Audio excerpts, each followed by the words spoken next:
The kitty fly out. Ah. We have a.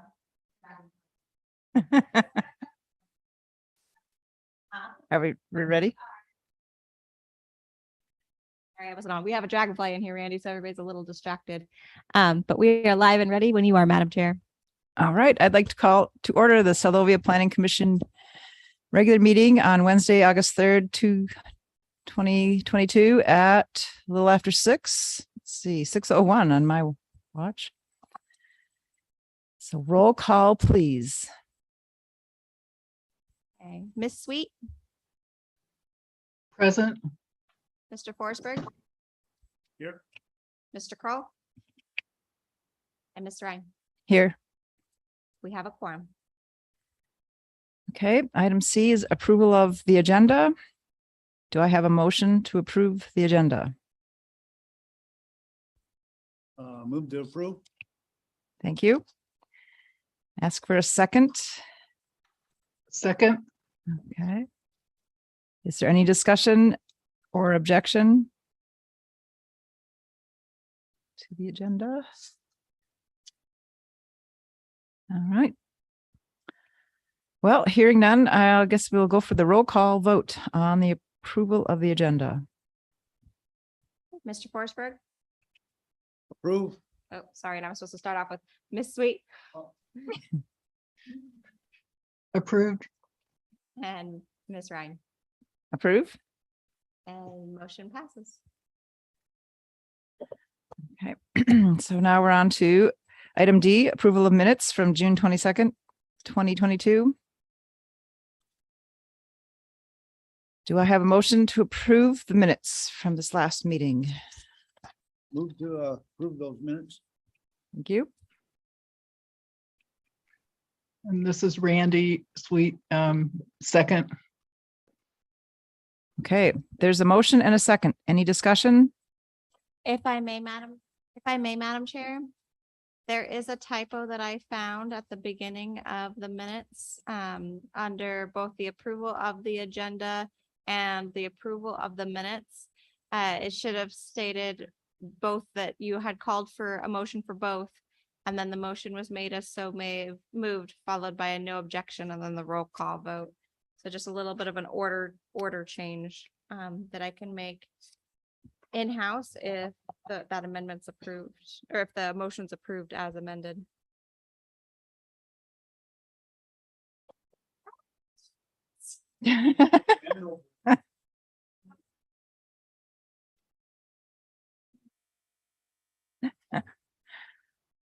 We've captured the dragonfly.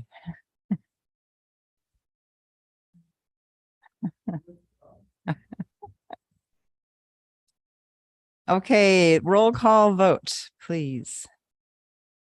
Okay, that'd be, and this is with the amendments as suggested. Right. Okay, thank you, guys. That's going to be Ms. Sweet, Approved. Mr. Forsberg, Approve. and Ms. Ryan. Approve. Motion carries. All right. Well, up to item E, public comment regarding items not on the agenda. Is there anyone from the public who would like to speak on an item that is not on the agenda?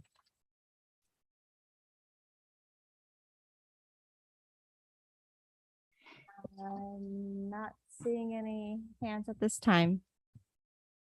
Okay, so I guess we will go on to item F. Public hearing, prior notice, there are none. And then item G, consideration of site plans, there are none. Item H, commission business. Item 1 is the discussion update budget variance request 2021. Presentation by staff. Thank you, Madam Chair. There's quite a lot of information in the packet on this topic for this meeting. And so I'm just going to quickly outline what's in your packet. Pages 8 through 14 are an updated memo concerning the topic. And pages 15 through 31 are the original PowerPoint, or is the original PowerPoint that was presented to Seldovia City Council at their meeting in January. And I was thinking we should actually start with the PowerPoint, just to give an overview of this project, because there could be commissioners that have not been formally introduced through a meeting to the discussion on the variance request that we received from Dan and Tamara Blodgett, summer 2021. So starting on page 16, it just says that it's a complex proposal and that it's an opportunity to present information for the council, and in this instance, the Planning Commission's consideration. And so because staff have had limited expertise and capacity concerning all aspects of the project, we also have involved the city attorney because it is such a complex topic. And so if you look on page 17, you'll see the location of the lot that is owned by Dan and Tamara Blodgett. It's lot 27A. It's located below the Seldovia Fuel and Lube tanks, and also sandwiched between Mermaid Park.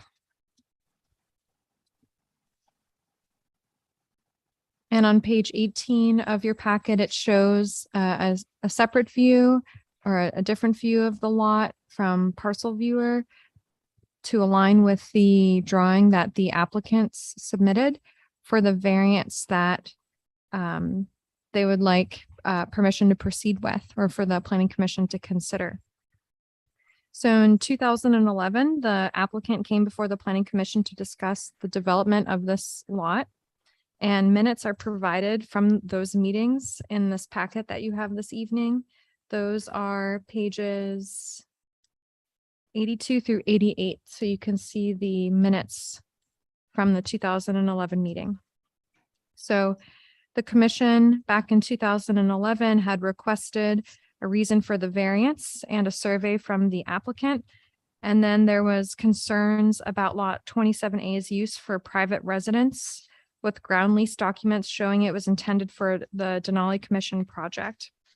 And I've since checked in with the Denali Commission, and they implied that they don't need to be involved in the conversation, and that shouldn't be a hiccup. If I remember correctly, like that, there's no concerns with that. They don't need to be involved further. Even though that was something that was originally negotiated in the lease agreement that came before the city and the Seldovia Fuel and Lube. And one more thing that was called out in the old minutes is a memo that was written by the former city clerk, Mary Klinger, and the overall recommendation that she had provided the Planning Commission was that it is recommended by the city that a variance for 0-foot lot line setbacks cannot be allowed in this situation for this lot. And I think that finding primarily came from the fact that if you go back to page 18, you'll see lot 27A, then you'll see the fuel and lube tanks lot, which are lot 20 and 29. And then if you look to the left of lot 27A, that's actually lot 27, and that's a trust.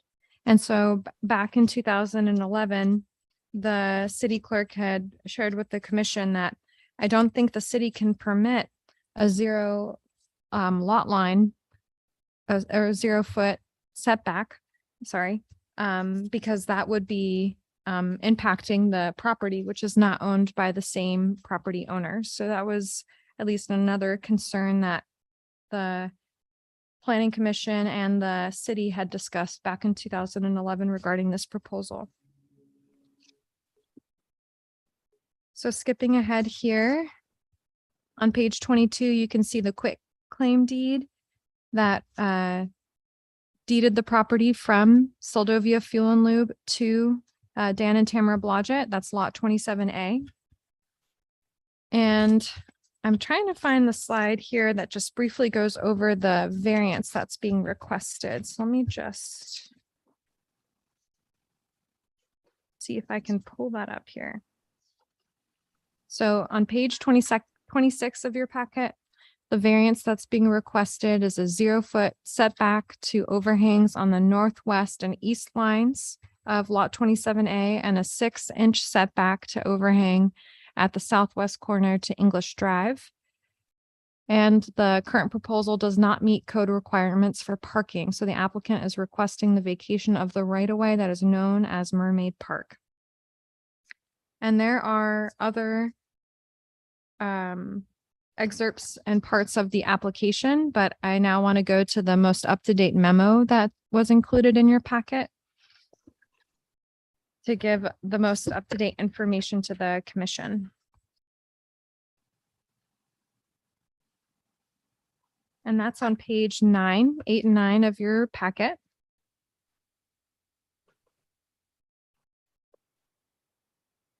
Yes. So for background information, and this should sound familiar, we just briefly touched base on it. So summer of last year, the applicant submitted a variance permit application to develop lot 27A. And per their application, the variance requested to develop the lot was regarding the setbacks, parking spaces, and minimum lot size and width. And as shared before, in 2011, the Planning Commission considered a similar application from the Blodgetts and determined more information was needed in order to proceed.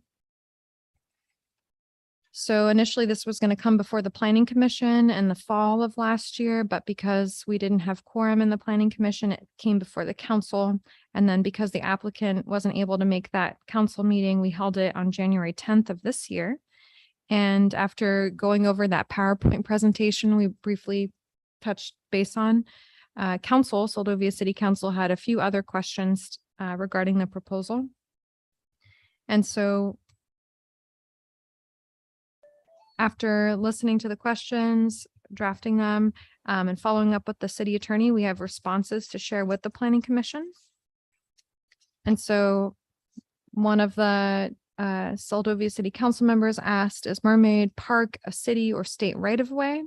So after our current city clerk, Heidi Gagel, followed up with DOT, it's considered a city borough right-of-way with the caveat that it was dedicated as right-of-way and may be used as such by either the state, borough, or city at a time when needed for future projects.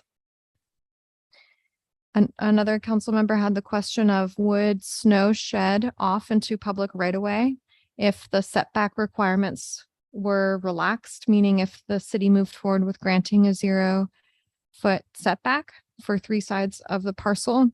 And after looking at the application, I don't believe so. And the applicant confirmed the same thing. You know, it looks like if anything, the snow wouldn't fall on a right-of-way, but it would fall on the adjacent lot 27A, or sorry, the adjacent lot 27, which is that narrow strip adjacent to lot 27A, and it's owned by John C. and Gerald Gruloff Trust. So snow could impact that property. And another question was, if Mermaid Park right-of-way was vacated completely, would the lot meet minimum lot requirements of the district? Because as of now, it's a non-conforming lot that doesn't meet what a residential district requires as a minimum lot size. But if you are a non-conforming lot, that's okay. So that this point right now is not necessarily relevant to this discussion, because a non-conforming lot may be developed as long as it conforms with all other provisions of zoning code. And so as it shares in the memo, lot 27A is 0.05 acres or a little over 2,000 square feet. And the applicant has proposed to vacate approximately 754 square feet. So the total lot footage with the vacated right-of-way would be 2,932 square feet. And so in our code, we require a minimum lot size for a structure containing 1 dwelling unit to be 5,000 square feet. So essentially, it does not meet that code, but because it's non-conforming, since it existed prior to the development of the zoning code that the Planning Commission has before it in 1998, it doesn't have to meet that lot size requirement, but it does need to meet all other provisions. And so without the planning commission considering in the future and granting the variance request, it doesn't appear the applicant's proposal could follow all other provisions of the zoning code, which includes lot coverage, building setbacks, and additional requirements that the city may consider when it comes to a sewer main. So I want to jump now to page 49 in your packet.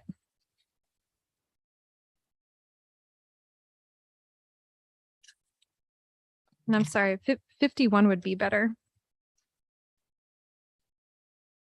So this is a very rough schematic that Public Works staff put together because when we were discussing the development of lot 27A, staff brought up the fact that there could be a sewer main or is a sewer main running through the upper portion of lot 27A and possibly on the Seldovia Fuel and Lube parcel that's located above lot 27A.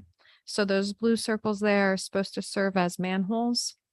And, you know, we don't have like, you know, a surveyed document that shows the sewer main, and we don't have an easement. The city clerk did a quick search and couldn't find anything that confirms the city has an easement. So we think this could be a remnant from urban renewal, pre-1964 earthquake, where maybe something happened and what got turned into lots, they didn't factor in the sewer line running through there, because the applicant shares that there was an old house, the old Jack English house on this lot, and apparently that was sitting above the sewer main. So not sure of the history of that exactly, but the city needs to do a more thorough ground truthing with a surveyor and locate equipment to get the exact location of the sewer main, because that's something right now that we don't have an easement, an official easement for, to recognize the sewer main that's running through these two parcels. And so when that was brought up to the Seldovia City Council, a council member asked, how far should development be from a sewer main? Like, is there a requirement for a setback? And so when the city attorney reviewed our code, he shared that there isn't anything in code that outlines that issue, and that it would be a decision for the city to make. And so in doing research and looking at sewer easements at the city of Seldovia, it seems like a 20-foot wide sanitary sewer easement is appropriate, but we would want to confirm that with our Public Works and Maintenance Department. And something else that the Seldovia City Council had discussed on this topic was, has a survey been provided by the applicant? And so at the January 10th meeting, the applicant said that, yes, I've given 2 surveys to the city. One is a survey that was for pre-construction utility survey, and the other was an as-built of all facilities for the tank farm distribution. But the city attorney states in his October 28th memo, which is located on pages 32 through 37 in your packet, and confirmed again in April of 2022 that the city, it would be in the best interest of the city to have a professional survey, which is a survey produced by a licensed surveyor that includes the current position of the sewer main, the current lot lines of the properties, including the right-of-way, Mermaid Park, lot 27, lot 27A, and lot 28 and 29, in addition to proposed lot changes, including the amount of land needed from the land referred to as Mermaid Park, the proposed construction in relation to all of the above, and the proposed construction's distance from the Seldovia Fuel and Lube tanks. And as the city attorney said, a survey including the above would allow the city to make an informed decision on Blodgett's request. And when you look at the old minutes, when this topic came back before the city in 2011, it's on page, let's see, page 84, there was discussion with the commission of, you could get a survey and the applicant said, no, I'm not getting a surveyor. It is not cost effective. And just, didn't agree to a survey then, but it's something that in 2021 and 22, our city attorney is saying it would be in the best interest for the city to secure. But of course, that's a decision for the planning commission to make. However, that is the recommendation based on our city attorney's review of this proposal.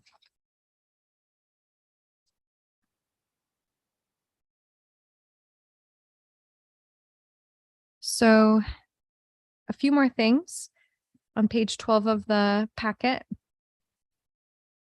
When you're requesting a variance from zoning and planning regulations, we have code that states that all of the following conditions must be met in order for a variance to be granted. And you'll see, there's conditions 1, 2, 3, and condition 3 has, B, C, D, and E associated with it. And so as part of requesting a variance, the applicant has to respond to each of those conditions in order to request a variance. And the applicant did not think that a financial hardship or inconvenience in their application was applicable to the request. And during the January 10th meeting regarding the reason for requesting a variance, the applicant's response was summarized as pertaining to the reasoning for a variance. The question should be asked who would want to develop the lot because of its position below a tank farm. It was not a wonderful lot to build on. And it's not being financially feasible for anyone to build a house versus a shack. That was because of the lot size. So our city attorney, in reviewing, is there financial hardship or inconvenience being factored into why the applicant's requesting a variance, the city attorney said, you have questions about how to define inconvenience in a variance request. Mr. Blodgett has raised two main facts to consider: the tank farm being so close to the lot of land upon which he desires to build a house, and building a house versus a shack. So in terms of zoning, inconvenience is not clearly defined in Alaska. So the best way to think about the issue of inconvenience would be to ask the question, is it a hardship or is it just an inconvenience? So while the second question does not help define what an inconvenience is, defining what a hardship is defines what an inconvenience is not. So in other words, if the city finds that Mr. Blodgett's situation does not meet the definition of a hardship, it is just an inconvenience and is not grounds for a variance. So hardship is generally defined as a zoning condition that practically destroys or greatly decreases the value of a piece of property. The zoning ordinance would need to restrict almost all of the beneficial use of his property. Aspect of the land or lot shape, not size, are the main reasons for finding hardship allowing a variance.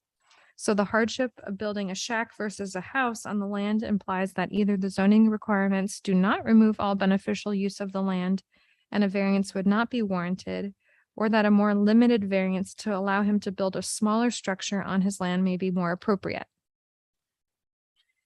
Now, before going into the recommendations before the Planning Commission, because I know this is a lot of information, I wanted to just take a quick pause to see if there's any questions that the commission has before going over either more information regarding this proposal and how it relates to code, or the recommendations that staff have put forth for the Planning Commission's consideration.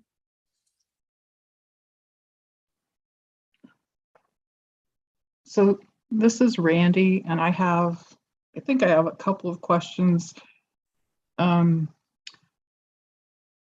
you speak to, and I don't know if this is a question for the attorney or if this is something you can answer, because Alaska is a buyer beware state, can the landowners accept risks, including physical health and safety risks from the tank farm?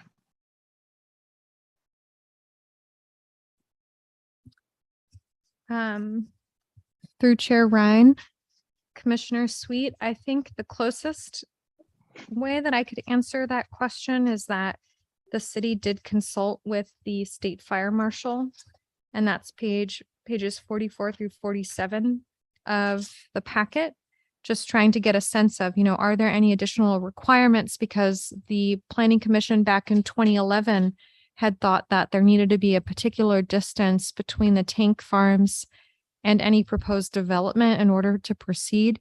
But when consulting the state fire marshal, they said that as long as the person owning the land is developing the home for their own benefit, the state would not be involved. But if they started to rent it out or there was another business use, then the state would get involved. So, and they additionally provided Alaska statute saying they don't do residential evaluations of residential properties up to 3 units. So that's the closest information I think I could offer in response, but I can definitely follow up with the city attorney on your question.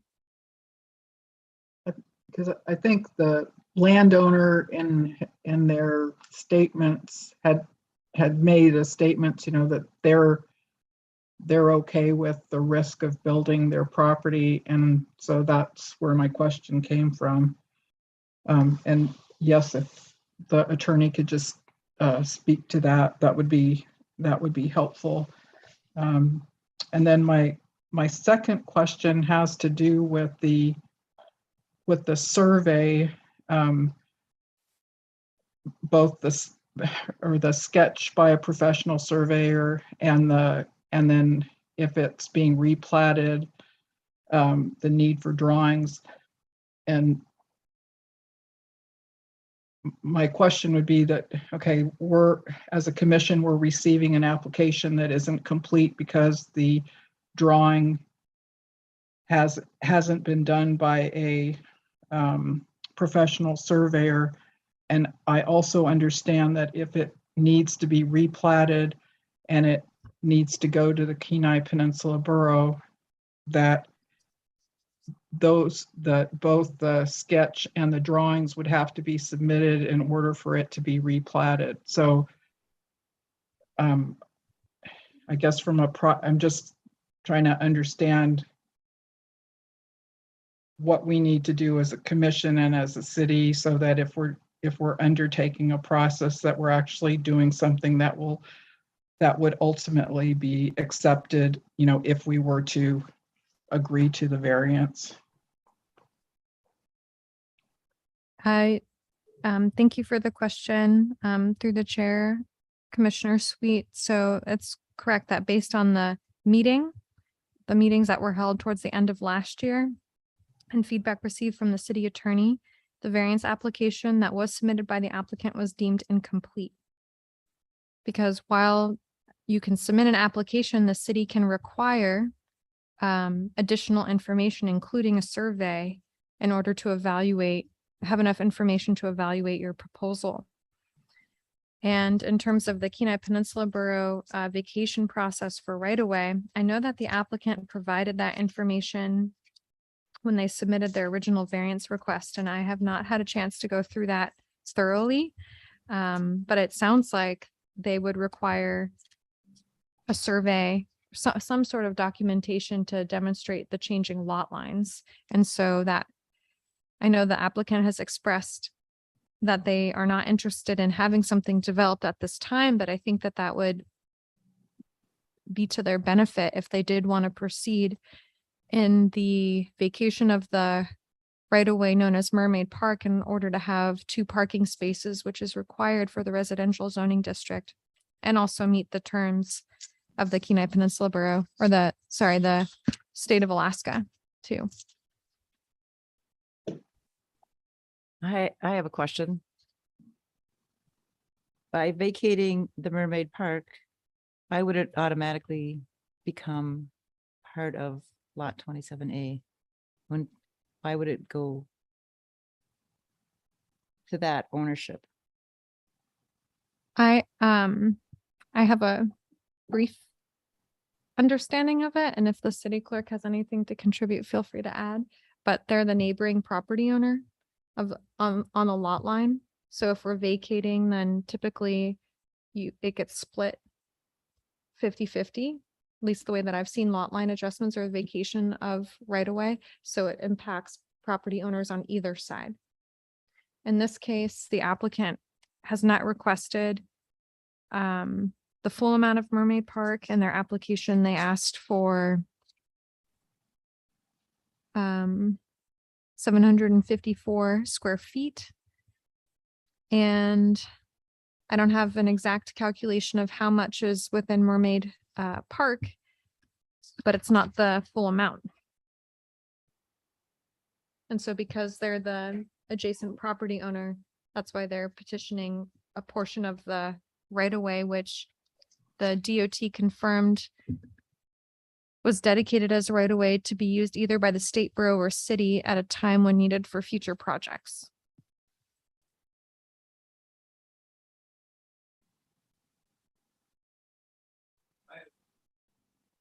I had a question.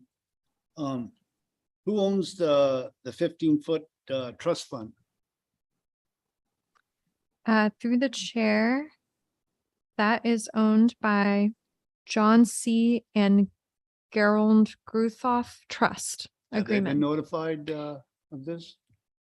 Not yet, because once the variance application is considered complete, then notice would go out to all property owners within a certain radius that of the consideration of the formal hearing for the variance. So there hasn't been notice yet. But in the past, the applicant has said that they would secure a letter or try to buy the lot. They've at least stated that in the past. So what if they don't want a building that close to their 15-foot thing? Then it just stops? The commission would, I believe, and the city clerk can contribute to this, but I believe that they would submit public comment to the commission saying that they would not be in support of a 0-foot setback, a 0-foot lot line, basically, that could impact their parcel. So that would be comment for the planning commission to consider. And back in 2011, the commission did not think that they could approve the project as a result of the separate ownership of that strip of land and the applicant's request to build right up to the lot line. The building site itself, is that a 1-story?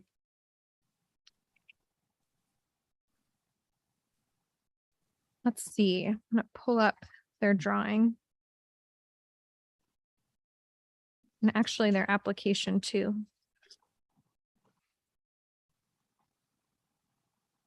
The reason I'm asking is couldn't you make a smaller footprint and have a 2-story if it's just a 1-story, and then it would probably be within compliance? So that question of, if I'm remembering right, but I'm going off of memory here, when the Seldovia City Council spoke with the applicant back in January on the proposal, the applicant shared that they had knee surgery, and so they didn't want to build a structure that would be hard on their body. And in looking at the proposed structure, it does not appear that it's 2-story. It appears it's 1-story with a covered deck area. Well, there's other ways of getting upstairs besides walking. So, I mean, there's elevators, there's stair assist. I mean, you can get upstairs, so even if you can't walk. Just seems a lot simpler if you just make the footprint a little bit smaller and then be within the guidelines.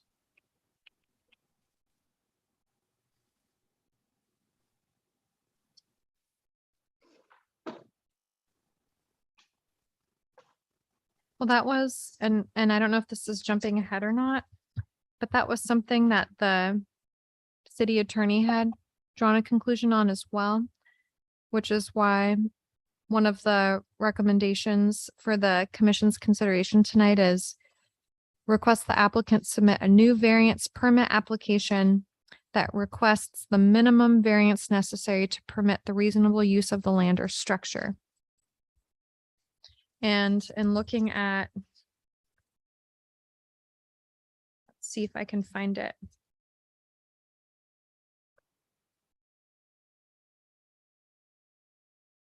According to the Seldovia Municipal Code for the Residential General District, and this is on page 23 in your packet, a building setback along any lot boundary bordering a right-of-way should be 10 feet, and it should be 5 feet from all other lot boundaries. So if I'm hearing you right, Commissioner Forsberg, you're saying that this proposal that the applicant has put forth, instead of doing, see here.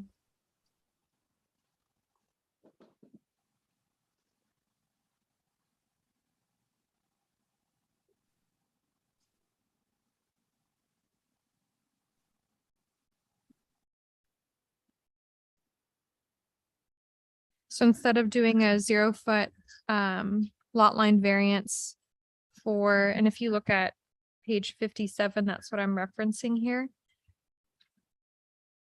For what the applicant is considering lot line side B, instead of doing 0, that would be 5 feet. Same thing for A, that would be 5 feet. And then they've almost have a 10-foot setback for the entire side that's bordering English Drive. And I'm not sure how to evaluate off the top of my head the setback requirement for the section of the property that borders Mermaid Park, because that is right of way, but it's not a street, it's a park. So code says that along any lot boundary bordering a right of way, the building setback is required to 10 feet. So my inclination is to say that that would also need to be 10 feet as well. So it would shrink the footprint, and the applicant has given feedback that, you know, that would be, they use the terminology like a shack versus a house. And so what they're trying to bring before the commission is a house. But I hear the your feedback that it would be best if they could meet the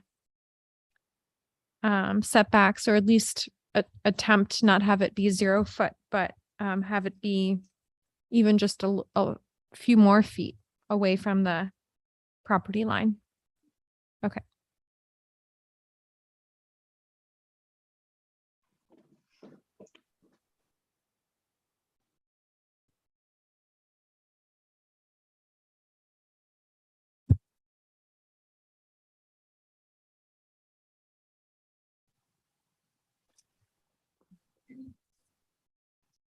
So this is Randy.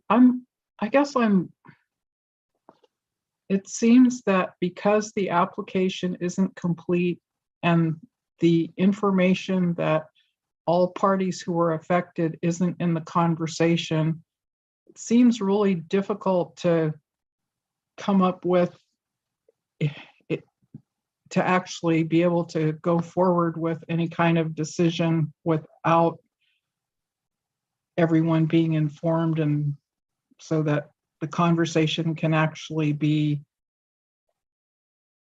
about what the circumstances truly are. Because if the trust property doesn't want to sell and doesn't want the, you know, the change in the, well, I guess the setback change, would that curtail everything? Or I'm at any rate, it just seems like overall there's not enough information because the application isn't complete and the people that are affected aren't involved in the conversation.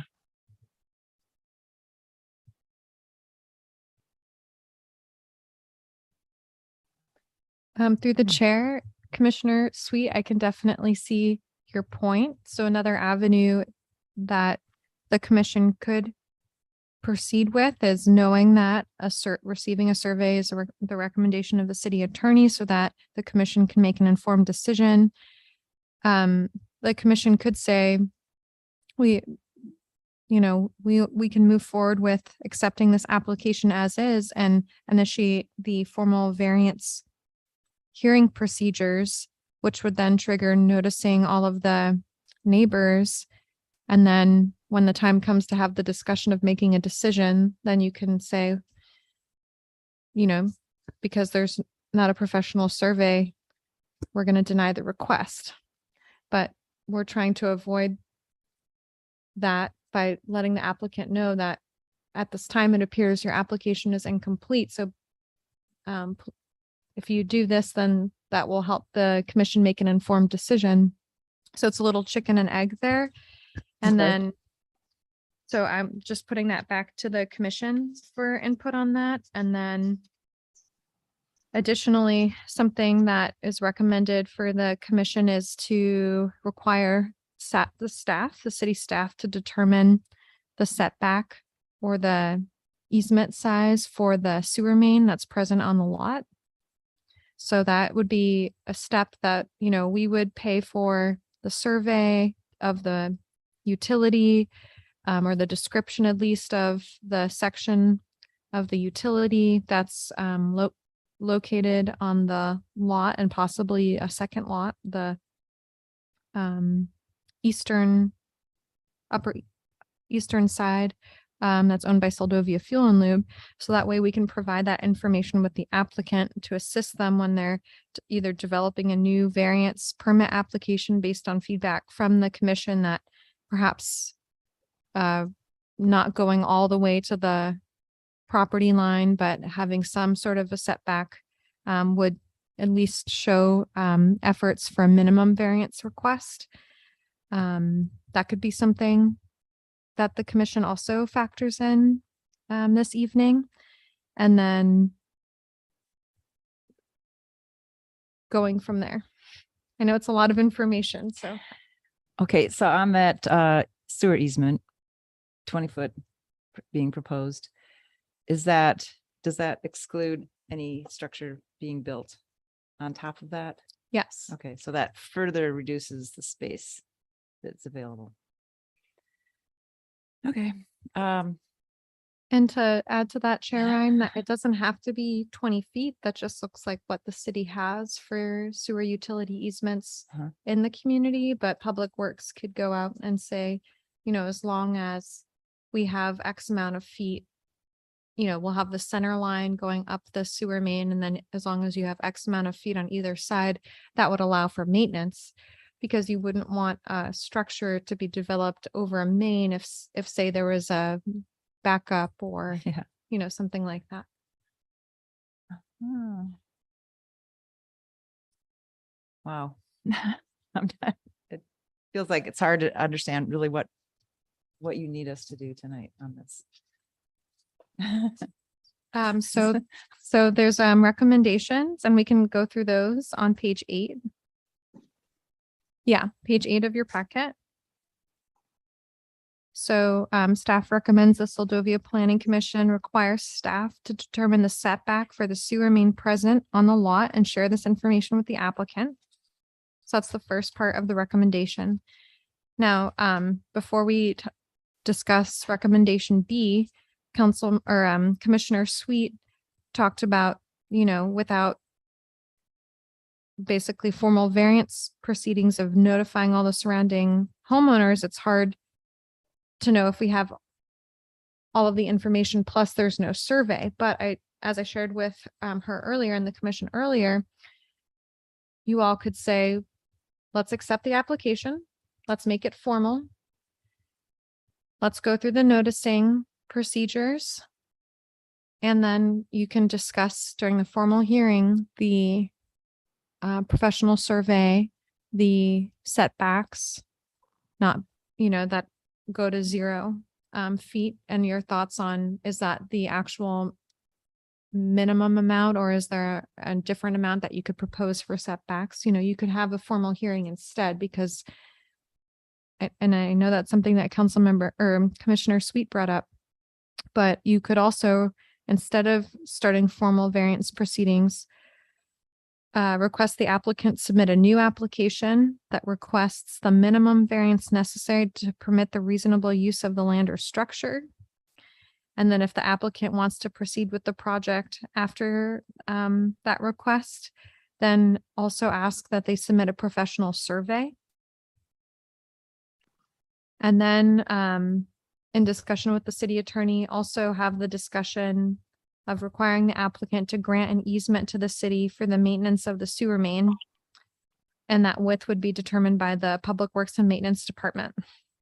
So those are the 4 recommendations for the commission to consider approving or making a motion in support of tonight. Although Commissioner Sweet brought up perhaps we need to get more people involved and we need more information before we move forward, which in my mind, I just hear, let's just accept the application as is and make it a formal hearing. Does that help?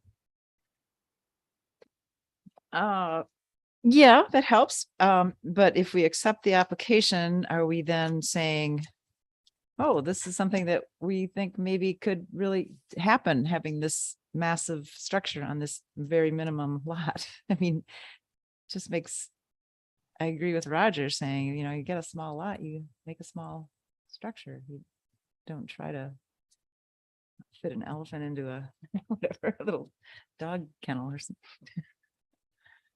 So if we accept the application, are we saying, You're not saying that I you're think- for or okay. against it. It's Okay. just that, you know, you're saying, we think this is a complete enough application where we can make an informed decision. but we have basically said it's not, because we don't know about the sewer line and we don't know what the neighbor, you won't know what the neighbors think until after it becomes formal. Okay. All right. I had one more question. The city vacates Mermaid Park, do they give any restitution or anything for it? Swap away from it? I don't believe the city would receive any compensation for the vacation of the right of way because right of way is land held on public trust. So it's not like it's its own unique parcel even for the city. Now, if Mermaid Park was an actual identified lot and not right of way, and we did do a lot line adjustment, then there would be value. But from my understanding is right of way is held in public trust. And when you do a vacation, no compensation. Did they push a lot of snow in that area?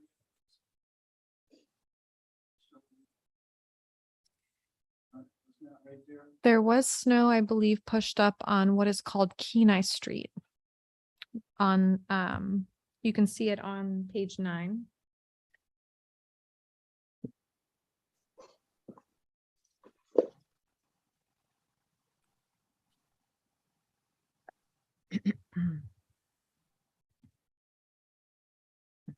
Well, I guess I would say we should just go with your recommendation here.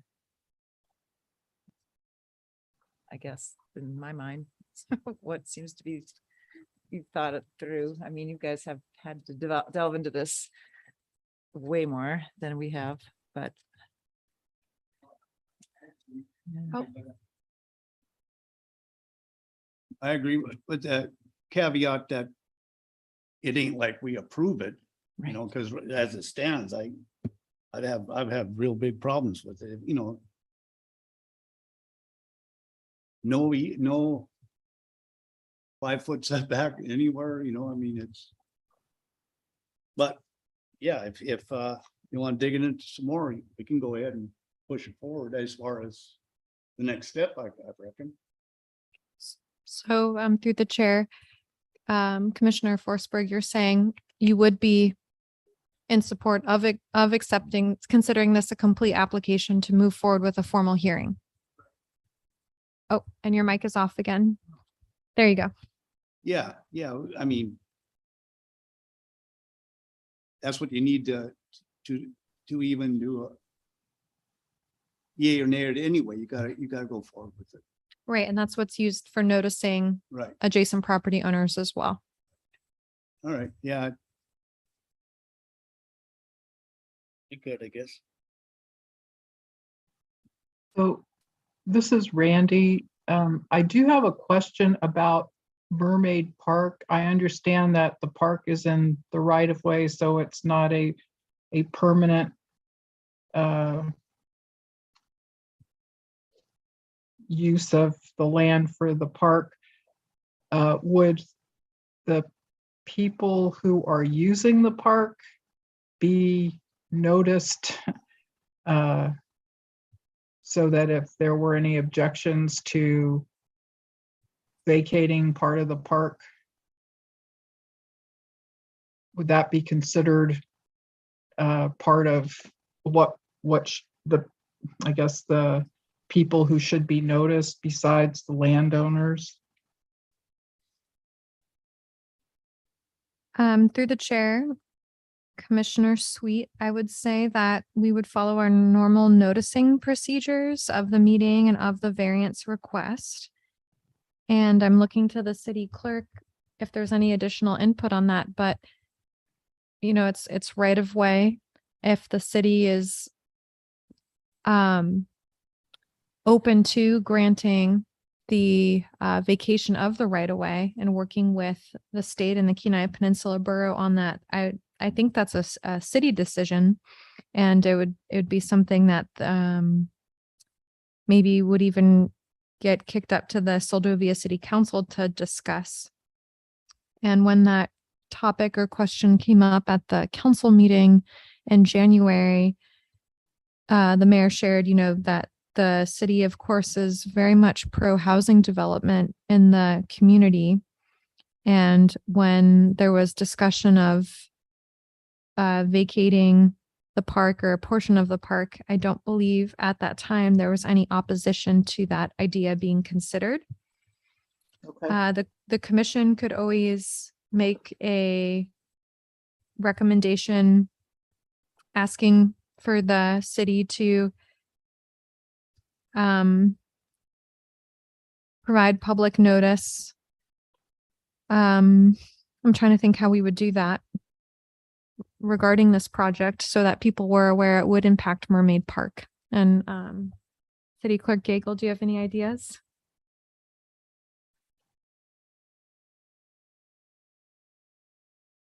I don't at this time. I'm sorry. I'm trying to think of the vacation processes that I've seen in recent history required that all the property owners in the vicinity that were impacted sign off on them. I believe this one would just potentially be 3 property owners, right? The ones to the left, the city isn't even technically an adjoining property owner. And then the applicant.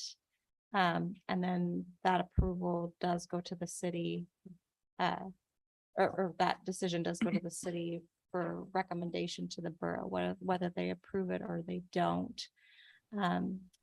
Maybe that's a consideration for the variance request, is whether or not that vacation of Mermaid Park happens. So I've seen in the past where with permitting, in order to get one permit, you have to have the rest of the permits complete. So I guess that would be a great question for the commission to consider is, does the determination of whether or not Mermaid Park is vacated impact the decision of whether or not the variance would be accepted?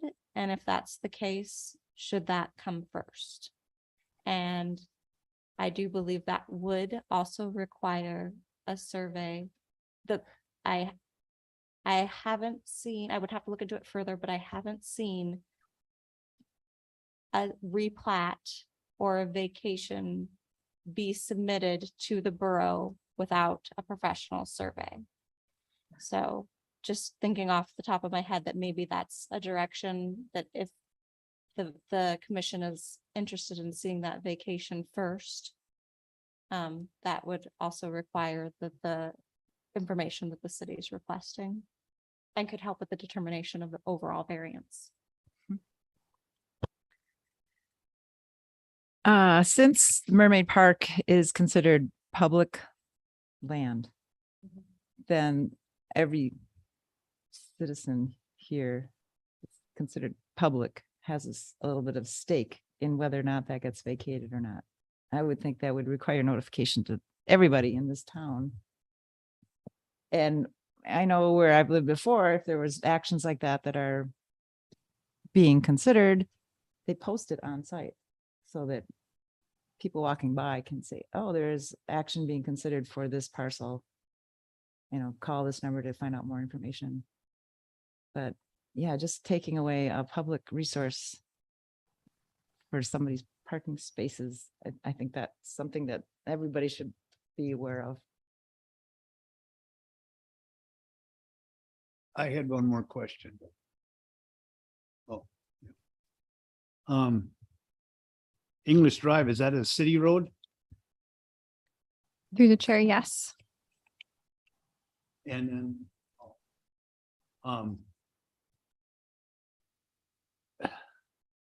is that within the setbacks?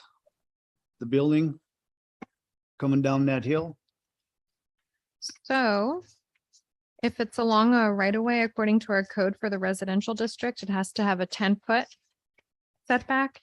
And if you look at their proposal, and you can see that on page 18 in your packet, the applicant is stating that there is on some portions of the lot more than 10 feet.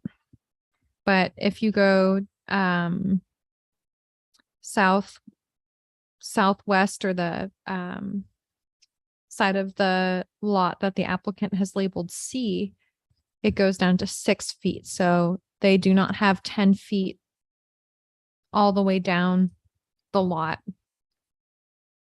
to meet the setback requirements of the district. And this hasn't been surveyed, so this is basically a guess, I guess. Well, the applicant, I do know that they used surveys for utilities and the fuel tank farm to come up with the measurements. So if you go to page 55, this is one of the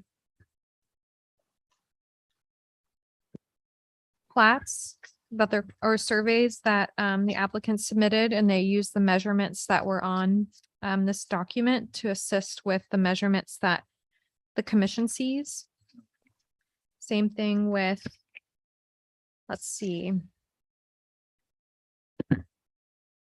pages 60 and 61 also have measurements from which the applicant, I believe, derived the dimensions of the parcel that they used in their application for the commission to see. This is what we're requesting.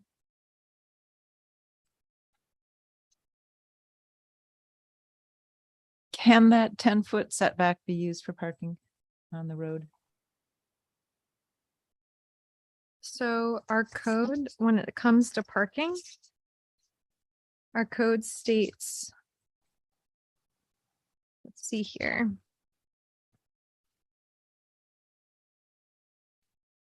2 off-street parking spaces, each measuring 20 by 10 feet, are required for each dwelling unit. This area does not include any area required for driveways and maneuvering and parking areas.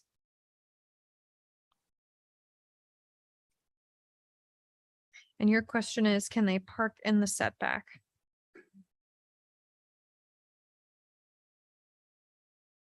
I'm not sure, and I can get some more clarification on that. Kind of a, not the greatest parking on the steep hill, but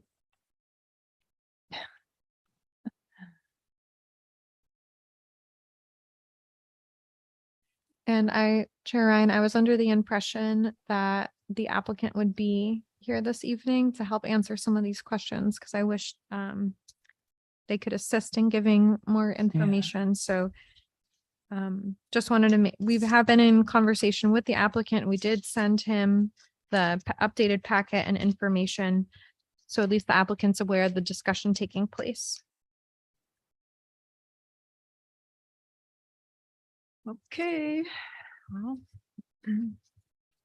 And so this is Randy Sweet. So is the applicant still interested in developing the property? Through the chair, I believe so. Yes. Thank you.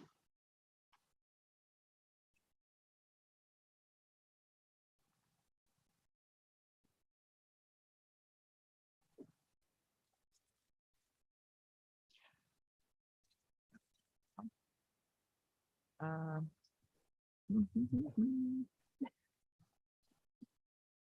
So let me try to summarize, Chair Ryan, if I may.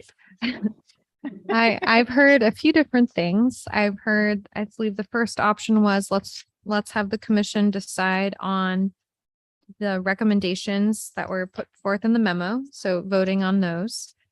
I heard Commissioner Forsberg say that we should move forward with accepting the application and having a formal hearing. I've heard the city clerk say that an option is to have the vacation of the right of way considered either before or even simultaneously considering the variance permit application. So that's another option. And I've also heard Councilmember Sweet say, you know, we need more information. We don't have the survey. We don't know what the neighboring property owners think of the project. So did I leave anything out?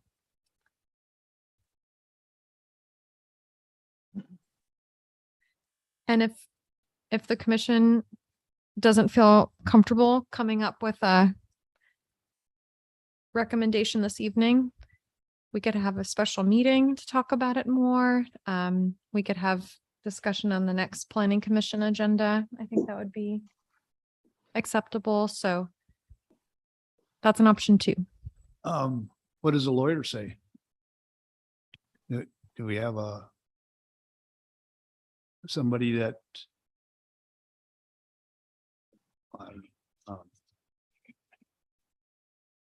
does the city have a lawyer to cover any of this, or is this just?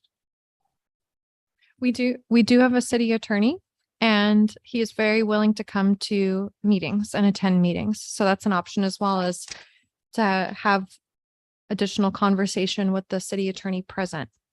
Has he looked at this at all? Absolutely. Oh, yeah, yeah. The city attorney approved the July 29th memo that's in your packet, as well as authored a memo that's on pages 32 through 37 of the packet. That memo was produced, I believe, last year.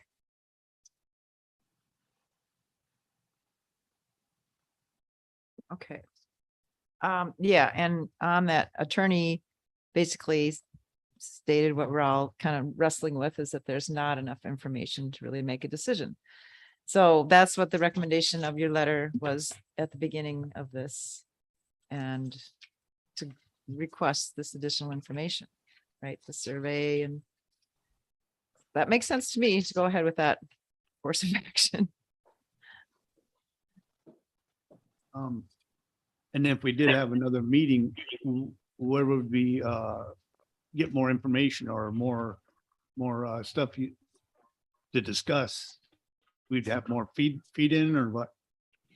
Yeah, I mean, there's been a few questions like, and I actually need to go back, I think, and listen to some of the questions that were asked, but I know Commissioner Sweet was curious about risk of developing property and buyer beware clauses or application in Alaska. You know, how would we notice this decision taking place, especially if it's turning right away into parking when the community is used to using the space as a park? Does the determination of Mermaid Park being vacated impact the variance? As the city clerk brought up, that, you know, sometimes these permits or requests can be contingent on other things. So if it's denied, then the applicant can't meet the parking requirements. So the variance would be for parking and setbacks. And let me see, what else was in the variance request?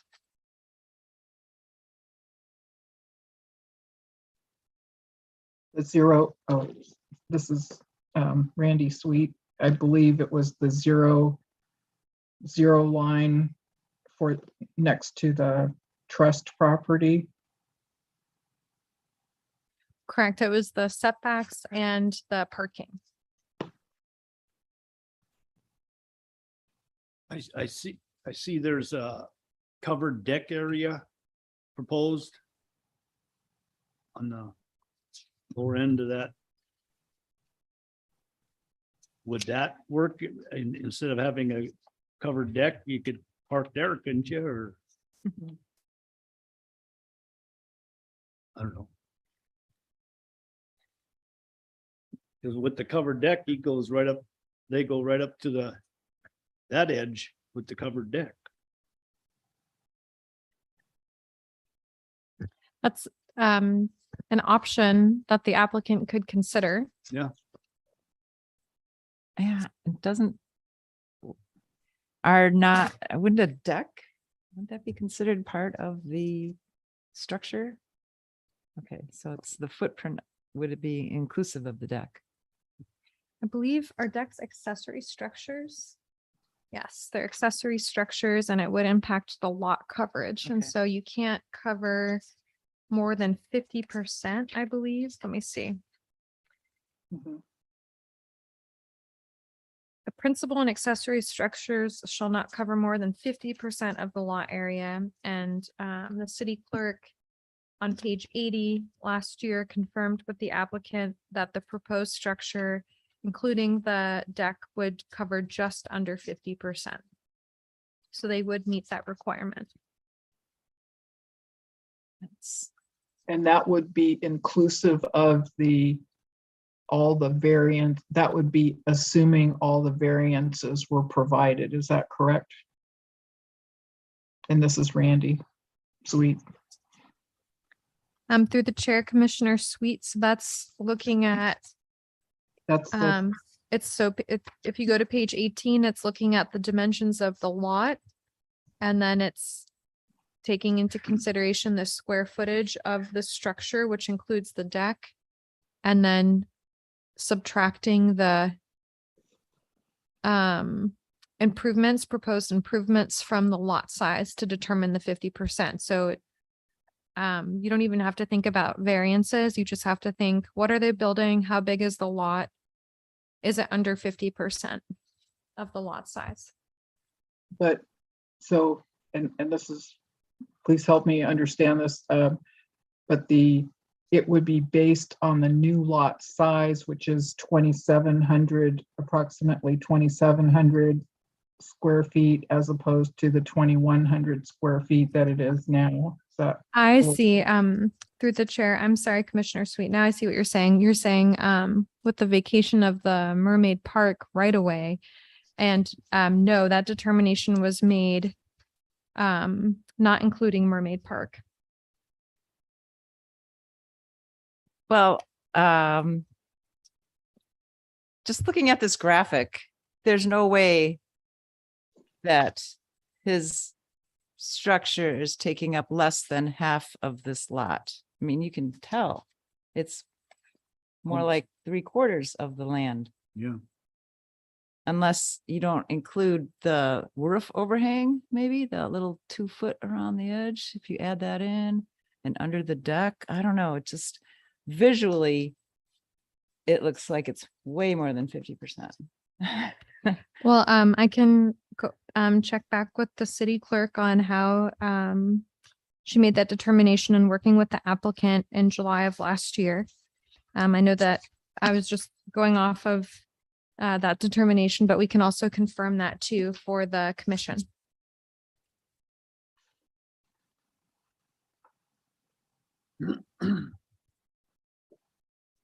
So if we went ahead with requesting more information, and some of these things were like the survey and maybe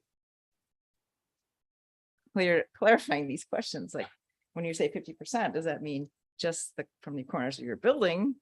Does it include your accessory deck? Even though it's covered, it's almost like more of your house, it's like, I don't know. you got a little tiny lot, you got to build a little tiny house. So it's just, you know. And it's pretty apparent he was very well informed of the whole situation, since he was at one time the chair of the planning commission, the property owner. So anyhow. I would recommend going ahead with what you've recommended here.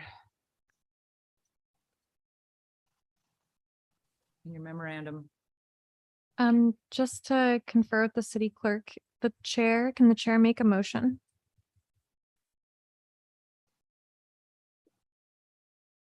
I do believe that the chair can make a motion, but it's not a best practice. So she can ask for a motion and then they can move what she said. But yes, the chair can make a motion. All right, well, or does anybody care to make a motion? So this is Randy. I move to accept staff recommendations.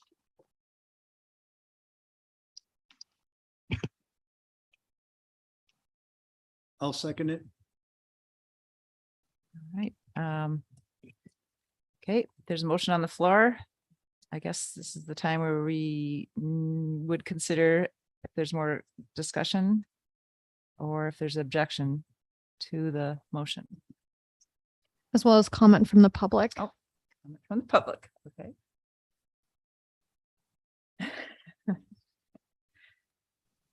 And Henry, I believe, is here as a commissioner. Is that correct? He's not signed in yet. He's not signed in? Oh, So okay. we can, after we get done with this discussion, we can have him perform his oath and he can then join you guys at the table and be Okay. a part of the next discussion. But if you want to provide a comment as a member of the public?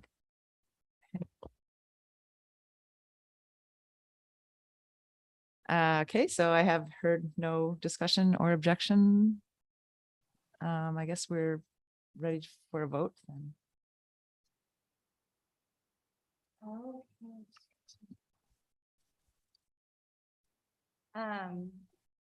Ms. Sweet,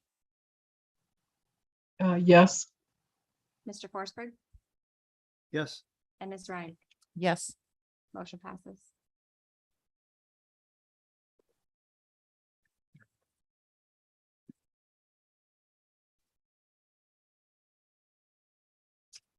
All right. Well, thank you. Thank you for leading us through that.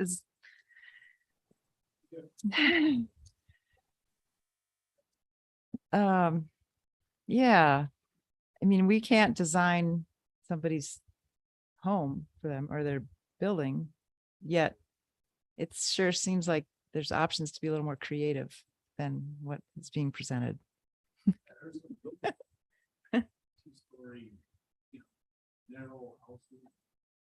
Yeah.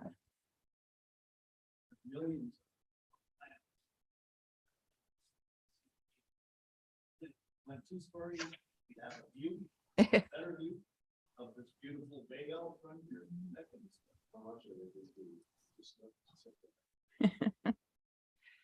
So I guess can we swear Henry in as our next step in our meeting here so that we can? Yeah, you sure you want to do this? Yes, let's do it. Okay, are you ready? Mr. Kroll, if you want to hold that and then just raise your right hand and repeat after me. I, and then state your name, I, Henry Kroll, do solemnly swear do solemnly swear that I will support the Constitution of the United States that I will support the Constitution of the United States and the laws and ordinances of the city of Seldovia and the laws and ordinances of the city of Seldovia and the state of Alaska, and the state of Alaska, and that I will faithfully and that I will faithfully and honestly perform the duties and honestly perform the duties of the office of the planning commissioner of the office of the planning commissioner of the city of Seldovia. of the city of Seldovia. Thank you. Welcome aboard. Thank you. All Go right. ahead and sign this one for me.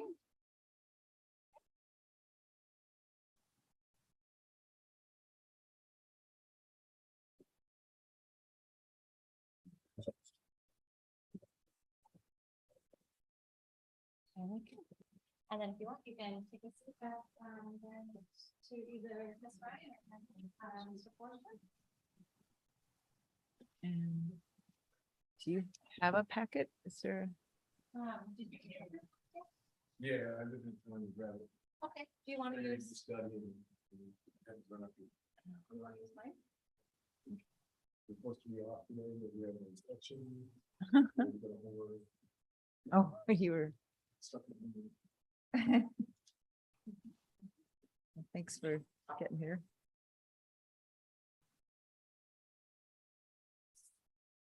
All right, so I guess we'll be moving on to Title 18 definitions and land use table review. Unless we need to take a break prior to jumping into that. We need time to, no, okay. Page 94 is where the land use table review starts in the packet. Yeah. And city clerk will do a presentation of this. Thank you, Madam Chair. So as provided in your packet, there is a memorandum that speaks to a draft ordinance that's provided that amends Title 18 definitions, supplemental regulations, and the land use table. And those changes are for the consideration of the commission. The recommended amendments to the supplemental regulations include regulations for mobile home standards, recreational vehicle parks and recreational vehicles. Examples of additional definitions and supplemental regulations have also been provided towards the back of the packet for your reference. So there's definitions from the city of Homer and the city of Kenai, and then there are recreational vehicle regulations from, I believe, Seward, Soldotna, Kenai, and Homer. And so just reading through this memo with those changes, then if those look good for consideration, the big question after that is there any additional changes that need to be made or considered for either definitions, regulations, or land uses? So I can read it through if you guys want, but it does, the memo does state all the changes that are made. So all those definitions being either asked to be amended and removed or adopted. And the recommended supplemental regulation, which does use a lot of language from Homer City Code, but also has some language from Kenai that just was more applicable to the city of Seldovia. And then those land use table changes, which focused on amending the language for dwelling units, nightly rentals. The question came up from a citizen about how it worked for somebody to have a secondary use for a nightly rental in the commercial business district. Because right now in the commercial business district, you cannot have a residence, a primary residence. So somebody couldn't build a building as a residence and then rent it out for a nightly rental per the regulations of the commercial business. That's the overall intent, is that the district isn't filled with residences, right? Correct. However, you can have a commercial building with an attached dwelling or a commercial building with a attached multi-residential dwelling. So the language being asked to consider is to amend the land use table to not only include dwelling unit nightly rentals, which was there before, but to include dwelling unit attached residential nightly rentals and dwelling unit attached multi-residential nightly rentals.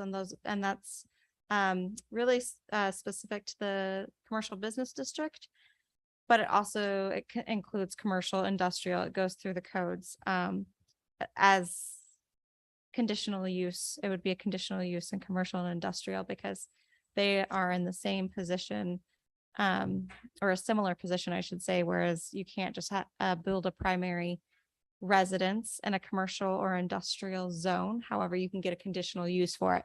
Whereas in commercial business, it's just not permitted. So that language or that use is changed under dwelling unit nightly rentals to just flat not permitted.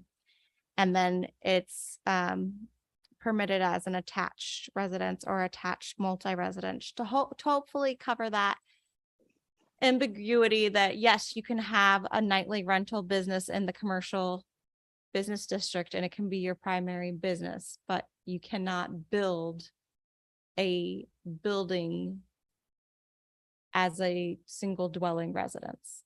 I hope that makes sense. And we can talk through it more if that helps. Bed and breakfasts are amended to add clarifying language under the land use and under definitions. Cabin rentals is recommended that they're removed under definitions and in the land use table, just because they are either the same thing as the dwelling nightly rental or as a lodge, depending on how they're being used. Lodge had language added to it, and then recreational vehicle park would be included. And those are all under the land use table amendments on page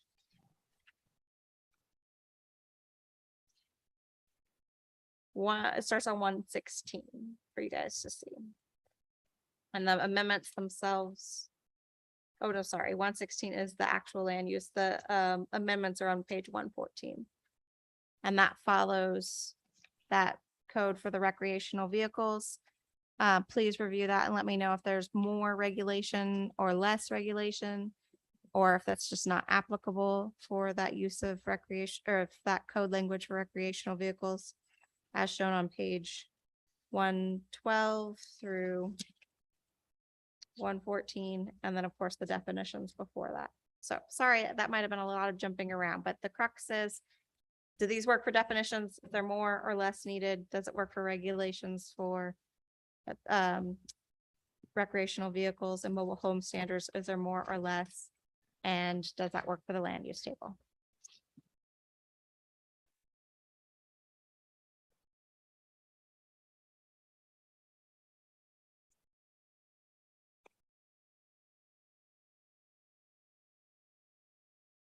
I've got one question. Well, I probably have many, but the recreational vehicles.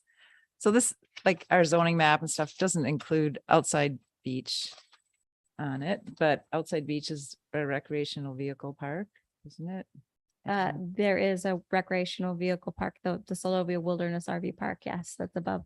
So then that rec vehicle park should be permitted under public land category, right? I see what you're saying, and I will have to look into that further. I'll look into that further, how to include it more appropriately in the code, because I don't know if we want it permitted on all public lands that they can have a recreational park, but yes, it is on that one. It's a great question. And then another thing, I had a little B&B for a little bit when I was gone. I mean, Airbnbs are often not where a person lives, but our definition here in this land use is considering a B&B always to be just part of a person's residence. Right. So in the case of a nightly rental where a person isn't living at the time as a residence, they would just be a nightly rental. They wouldn't necessarily, even though that person defines it as a bed and breakfast under our code, it wouldn't define as a bed and breakfast because Yeah, it's not. lodge. Yeah, a lodge or a nightly rental, depending on how the building was set up. So still a nightly rental business, just not necessarily a bed and breakfast. Okay.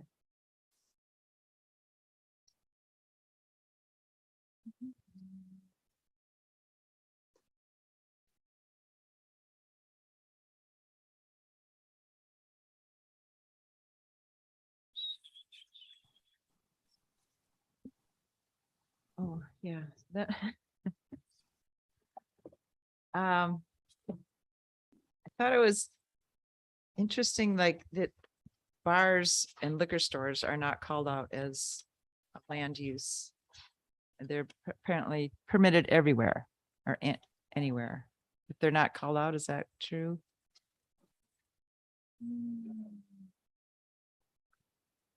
Let's double check. I think they're just considered, I think that at least for liquor stores would be considered retail. And I would double check on bars, but that's something we could look into including.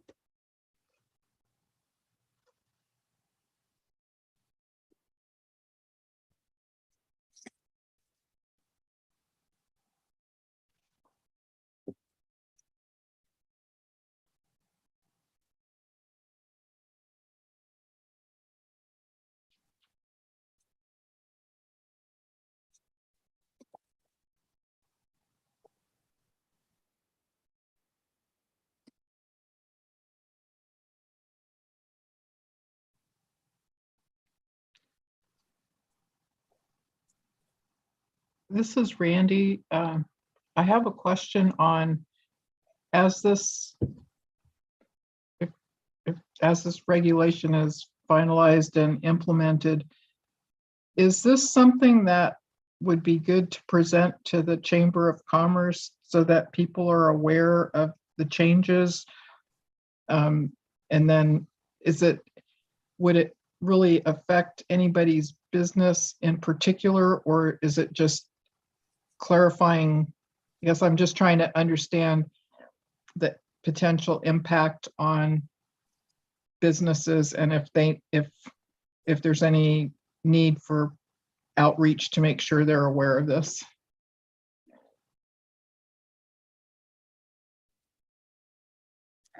Yes, thank you. Actually, so the citizen that it came from was a former member, I believe they are still on the Chamber of Commerce, but a former member of the board from the chamber and an active member in the community with real estate. That these questions came about, and at least for nightly rentals in the CB district. So I don't believe that would impact anybody. Because it's already there. It's already that the nightly rentals are a secondary use. So it just helps further clarify that that nightly rentals have to be in an attached dwelling, which you can't just build a dwelling for the purposes of nightly rentals. So that part of the code is already in there. The supplemental regulations for recreational vehicles are not. And I don't know if that would be specific to Chamber of Commerce, but maybe that would be a great thing to provide more public outreach to the community overall, because it would impact everybody or could impact everybody. But I guess what this is trying to do is basically streamline things and bring them up kind of to more current language. Right. So this code was updated, what was that, a little bit over a year ago. And since we've been using it, some questions have come about, but and a few have come about internally, but a lot of these questions really have come from the citizens and people as they use the code. Like, well, what does this mean? And how do we define that? And questions that have been brought forth to me as a staff member to address. So that's what we're trying to do. Okay. Thank you.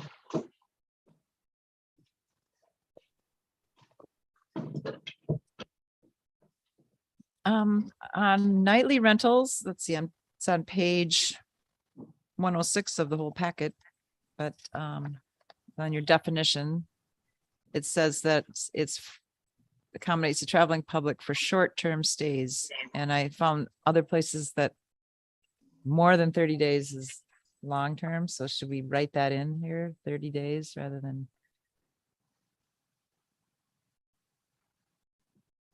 public for less than 3? I mean, it's pretty long-term actually, but yeah.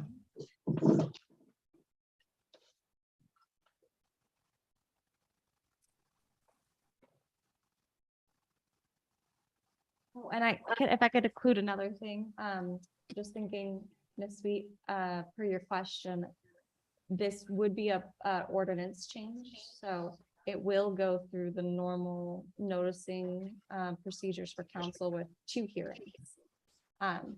You know, so that does hopefully give the public opportunity to see that it be discussed. If you guys approve it, and it sounds like there's some questions, so maybe not tonight, maybe we bring it back with these questions you guys have asked, or if you're comfortable, you can approve it tonight, either way. When you do, or if you do approve it, then you just approve it for recommendation to the city council. Then it gets presented to the city, it gets introduced to the city council under the consent agenda, and then at the following meeting is a public hearing. But you could include in that recommendation that you want to caveat that more notice, more efforts put in for more public notice. I don't know, we could work on language for that, but something to that extent that that we go beyond protocol for noticing the public, that there'll be a discussion on Title 18, or a consideration of changes for Title 18.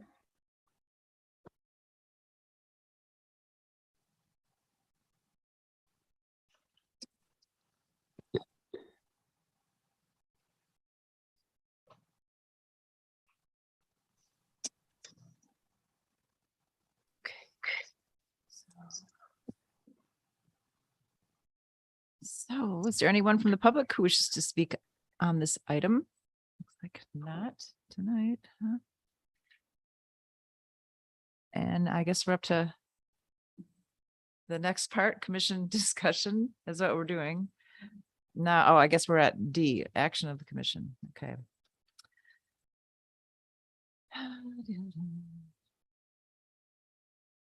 So you're saying because there are a few changes that we would make those changes, and then we would again look at this next meeting and approve it, or If you guys want, it's up to you. If you feel good about approving it tonight, with what's in there, and then just having me look further into the piece about recreational vehicle parks at outside beach.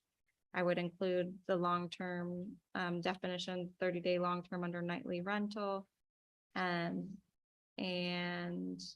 we can look into bars and liquor stores and then take that to council. But if you want to be able to provide more input on that, then you can just ask for this to be brought back at the next meeting with those considerations.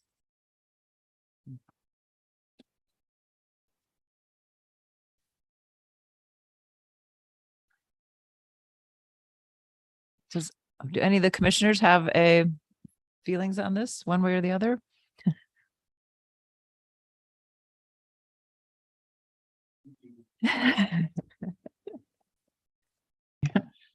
This is Randy. I guess I would be in favor of approving what we have.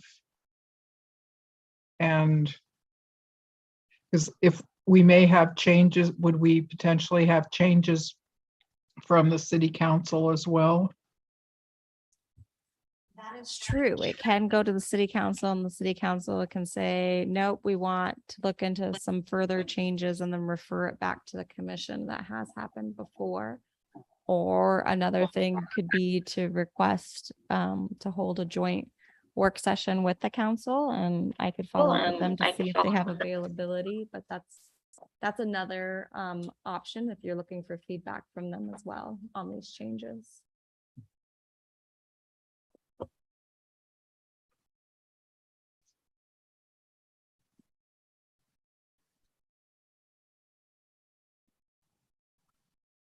Or discussing this at the next meeting again with more changes included, and then requesting that I reach out to council to ask if any members can attend to provide input on these changes.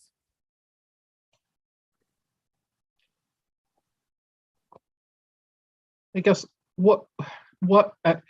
so part of me, I'm thinking how to do this to keep things moving and get things done in a timely manner, and also what is it that would help the staff with this so that it's done in a way that supports your efforts and then gets it to the city council. Through the chair, if I may. Mhm. I would recommend that we bring it back to the commission for another discussion. And I can provide a report to the council saying that this is being discussed and that their input would be appreciated, and provide that date for when the next meeting is. But I think that there's enough questions that warrant that I look further into it and then provide it back to you guys. And then maybe you guys have more questions from that, and that's okay. We want it to be a finalized document before you start sending it to council, would be my preference. Okay. That makes sense. And I found other things I didn't want to bring up because it's just like nitpicking, but on the definition of kennel, that's on page 102, and then it goes on to 103. It's the very last sentence says, if a use meets the definition of both dog lot and kennel, it shall be classified as a dog lot, but there's no definition for a dog lot. So that is a great question. And actually I don't think that this is, the egg came before the chicken in this instance, or vice versa, because I'm currently in the middle of codification for the entire municipal code, all the changes that were made for the last fiscal year. And one of those changes that I noted during codification was that a definition of kennel was included in Title 18 over the last year to match the same definition as what's in Title 7. So in the next version, definition will be completely removed, and the approved definition as is will be in there. And it does not include dog lot. Okay, so we just Strike that if you Okay, want. good. Anything else? Well, good. I thought that was kind of confusing. but No, I don't think I had any other things. Well, I did, but I'm not going to bring them up. Exactly. And that's another great thing about it coming back is that if you guys look over this for the next month and you see more, you can just email me or let Okay. me know, and we can bring them back as they come up. Just let me know. Okay. Well, I am really glad you're trying to define junk. But that seems like it's going to be a hard one to go out and say, this over here is junk. In my mind is junk. I mean, you're defining it, but somebody would say, oh, but I have a use for that, even though it looks like junk. I mean, how? It just looks like it's going to be a tough one to actually enforce or to deal with. Is there something about keeping things to avoid unsightly, to keep things looking nice, or I think that's what you're trying to get at with this junk. Like people don't want to be looking at a yard full of junk. But like fences or I don't know. And setbacks, does that include setback to junk? Or can the junk be right out to the property line? Things. That is a great discussion that will be coming up in the future, I do believe. Okay. We're not there yet, Oh, all right. but it will be coming.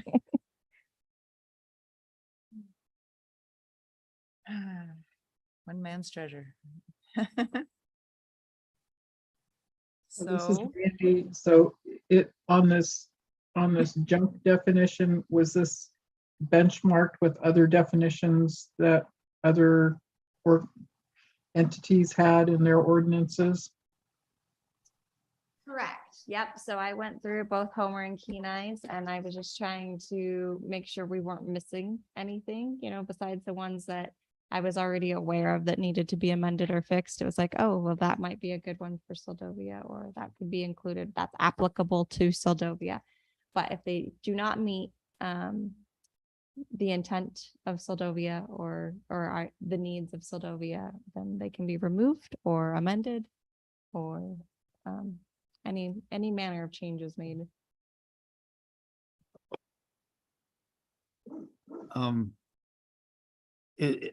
Is there time limits on what's considered junk as far as, I know with me, if I get a project, I'll make a mess, and it might last a couple months before I get it cleaned up. Is there a time limit on cleaning stuff up, or is that anywhere in here? I don't believe so. I do think that that's gonna have to be a bigger conversation for a later date.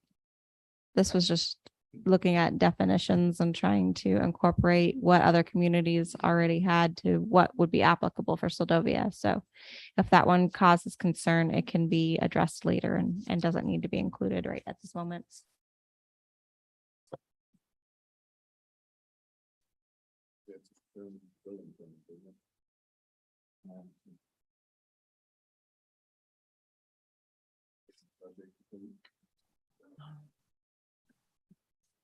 Right, and your mic wasn't on, Mr. Kroll, but I don't know if you heard that, Mr. Forsberg, he commented about that there is a time limit for building permits for projects, so that's correct, yes.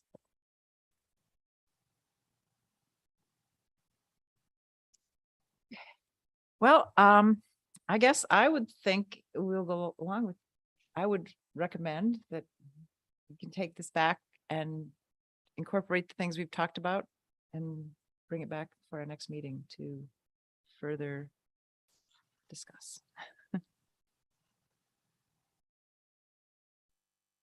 Thank you, Madam Chair. And yes, as stated before, if you guys are doing a little late night reading or come across something in the next month or however long into the next conversation, definitely don't hesitate to reach out and let me know what you find.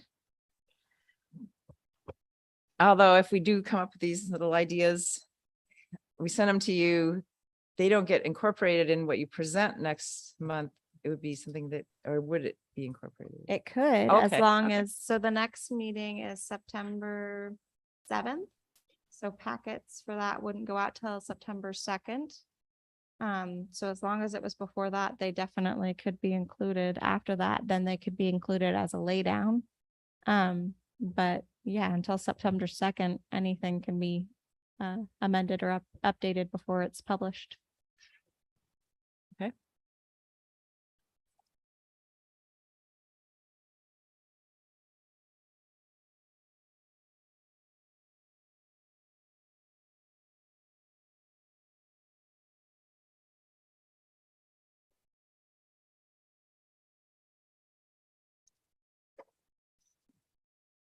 Do we need a motion or something to make it this be our recommendation?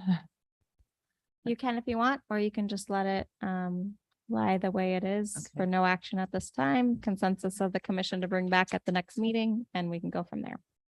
Okay, that's what I would say to do.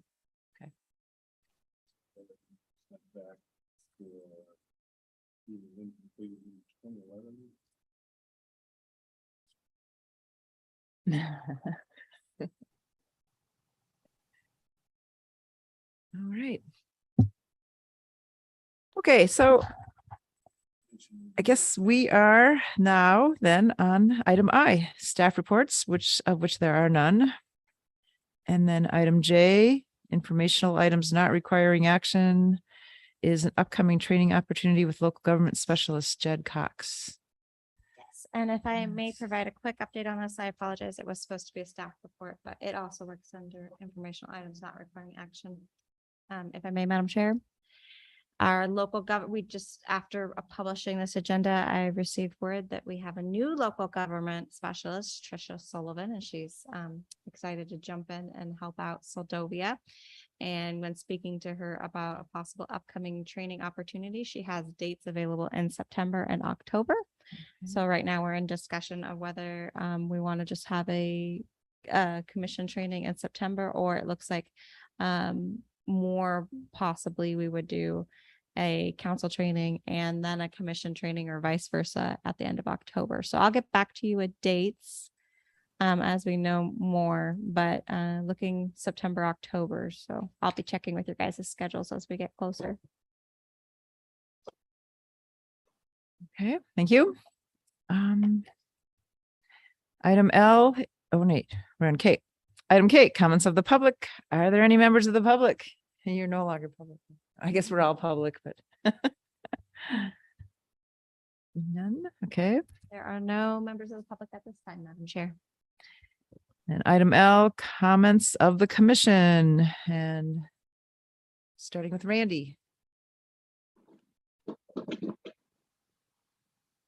I was thinking about the discussion about Mermaid Park and potentially vacating or taking action on that prior to the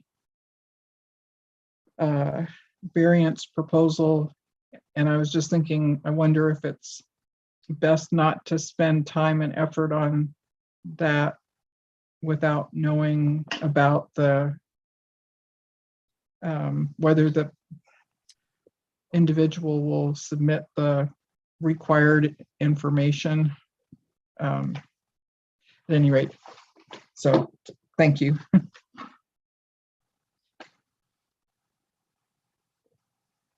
right, Roger.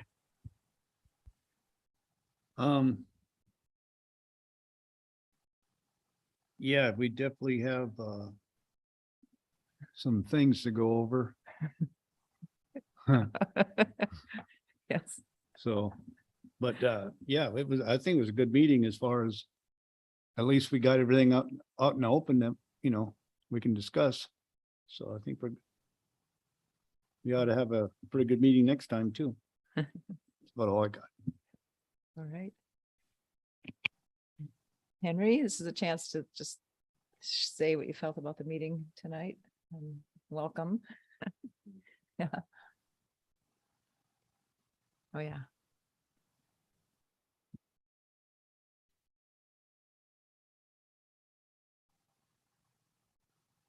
I think the meeting went pretty well, but didn't get anything done as far as any. Still don't have the survey for this.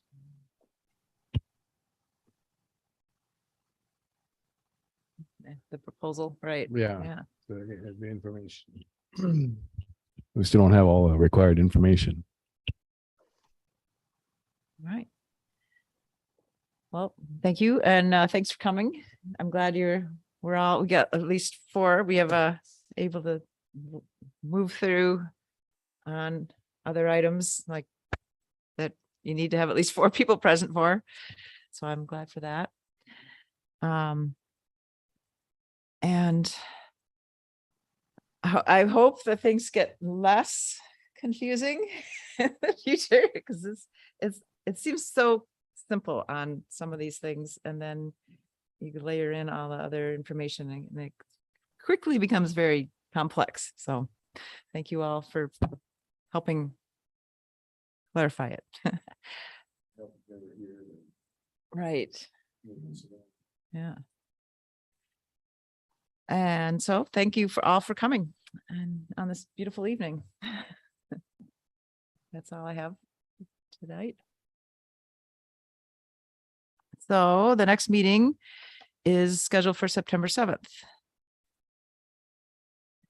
And now the best part of the evening, do I have a motion to adjourn?